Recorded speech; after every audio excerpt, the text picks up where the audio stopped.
विश्वविख्यात सुदर्शन चक्र ज्योतिषाचार्य श्री संत बेतरा शोका जी, जिन्होंने की पालघर में संतों पर हुई मॉब लिंचिंग की कड़ी निंदा, जिन्होंने बताया संतों की मॉब लिंचिंग के पीछे का सच, जिन्होंने बताया इस तरह के हमलों को रोकने का समाधान।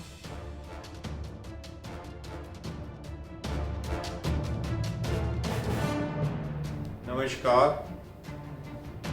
देखिए, पालघर की जो दुखद घटना 16/4/2020 को रात को 10 बजे हुई, ये बहुत निंदनीय घटना है और ये आदि सनातन पर सीधा कुठाराघात है। देखिए, हिंदुओं के सनातन और हिंदुओं के जो संस्कार हैं उसमें सबसे पहले तो अवस्था देखी जाती है। कोई भी दुष्ट से दुष्ट व्यक्ति भी बच्चे पर अत्याचार नहीं करता, वो किसी का भी बच्चा हो। इसी तरीके से दुष्ट से दुष्ट व्यक्ति भी वृद्ध व्यक्ति पर कभी हाथ नहीं उठाता। उसके बाद अगर वो संत है, अगर उसने भगवा पहन रखा है, तो भगवा जिसने भी पहना होता है उसके प्रति श्रद्धा से शीश नवाकर उनको सम्मान दिया जाता है। ये जो घटना हुई है जिसमें 2 संतों को और उनके ड्राइवर को पीट कर मार दिया गया, ये कहीं से भी, किसी भी कोने से, किसी भी तरीके से हिंदू धर्म को मानने वाला, हिंदू धर्म पर आस्था वाला व्यक्ति नहीं कर सकता। तो इससे साफ नजर आता है कि इस घटना के पीछे अलगाववादी टुकड़े टुकड़े गैंग, जो अलगाववादी ताकतों, देश विरोधी ताकतों के टुकड़ों पे पड़ते हैं, पलते हैं, इसमें उनका बहुत बड़ा हाथ है। इसकी जांच उच्च से उच्च स्तर की इंटेलिजेंस एजेंसी से होनी चाहिए, ताकि देश को पता लगे कि देश के विरुद्ध कौन लोग साजिश कर रहे हैं। देखिए, पूछने, समझाने और बुझाने का समय हाथ से निकल चुका है। अब सिर्फ इन लोगों को चिन्हित करके इन पर कठोर से कठोर एक्शन होना चाहिए, जिससे देश की एकता पर कहीं से भी कोई क्वेश्चन मार्क न आए। टुकड़े टुकड़े गैंग, अलगाववादी, देशद्रोही, देश के गद्दार मुट्ठी भर हैं। उनको चिन्हित करना बहुत जरूरी है। इसमें किसी सरकार को दोष नहीं, सिस्टम को भी हम दोष दे सकते हैं, लेकिन अगर इनको चिन्हित करके इनके ऊपर एक बार कठोरतम निर्णय ले लिया जाता है तो ऐसी घटनाएं भविष्य में नहीं होंगी। नमस्कार। मेरे प्यारे देशवासियों, नमस्कार। कोरोना वैश्विक महामारी के खिलाफ देशव्यापी लॉकडाउन को आज 9 दिन हो रहे हैं। इस दौरान आप सभी ने जिस प्रकार अनुशासन और सेवा भाव दोनों का परिचय दिया है, वो अभूतपूर्व है। शासन, प्रशासन और जनता जनार्दन ने मिलकर इस स्थिति को अच्छे ढंग से संभालने का भरपूर प्रयास किया है। आपने जिस प्रकार 22 मार्च रविवार के दिन कोरोना के खिलाफ लड़ाई लड़ने वाले हर किसी का धन्यवाद किया, वो भी आज सभी देशों के लिए एक मिसाल बन गया। आज कई देश इसको दोहरा रहे हैं। जनता कर्फ्यू हो, घंटी बजाने, थाली बजाने का कार्यक्रम हो, इन्होंने इस चुनौतीपूर्ण समय में देश को इसकी सामूहिक शक्ति का एहसास कराया। यह भाव प्रकट हुआ कि देश एक होकर कोरोना के खिलाफ लड़ाई लड़ सकता है। अब लॉकडाउन के समय में देश की आप सभी की ये सामूहिकता चरितार्थ होती नजर आ रही है। साथियों, आज जब देश के करोड़ों लोग घरों में हैं, तब किसी को भी लग सकता है कि वो अकेला क्या करेगा। कुछ लोग ये भी सोच रहे होंगे कि इतनी बड़ी लड़ाई को वो अकेले कैसे लड़ पाएंगे। ये प्रश्न भी मन में आते होंगे कि कितने दिन ऐसे और काटने पड़ेंगे।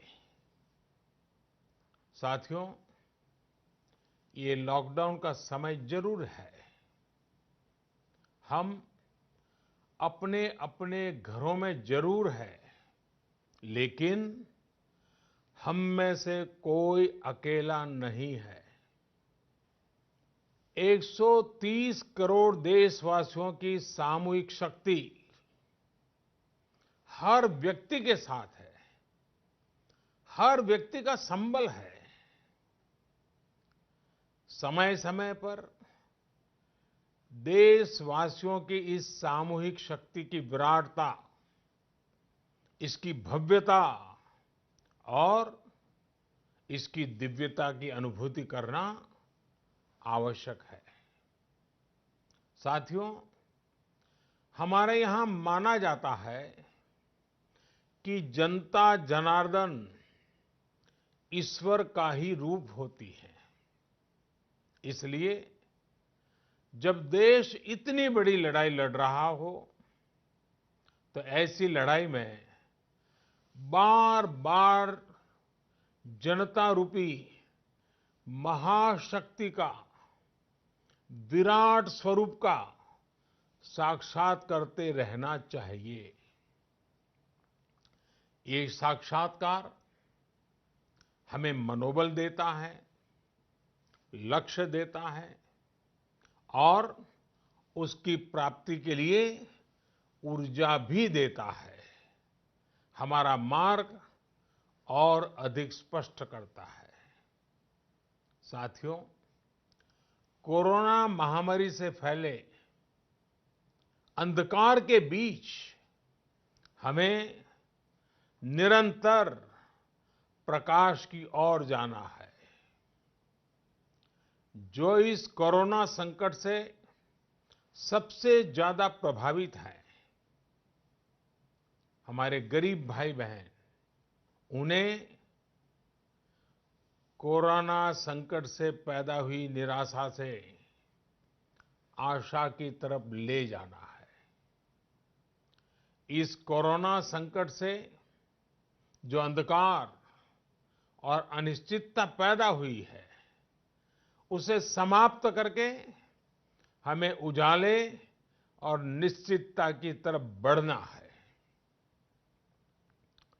इस अंधकारमय कोरोना संकट को पराजित करने के लिए हमें प्रकाश के तेज को चारों दिशाओं में फैलाना है।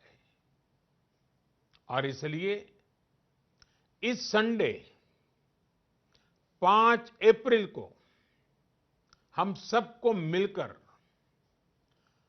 कोरोना के संकट के अंधकार को चुनौती देनी है, उसे प्रकाश की ताकत का परिचय कराना है।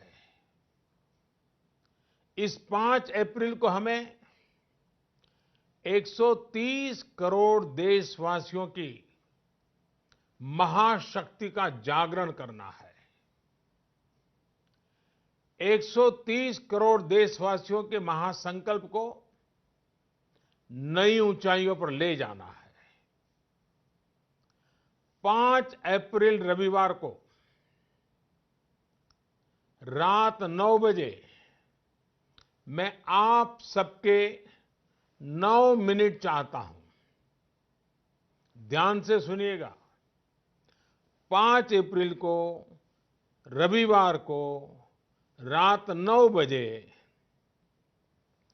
घर की सभी लाइटें बंद करके घर के दरवाजे पर या बालकनी में खड़े रहकर 9 मिनट के लिए मोमबत्ती, दिया, टॉर्च या मोबाइल की फ्लैशलाइट जलाएं।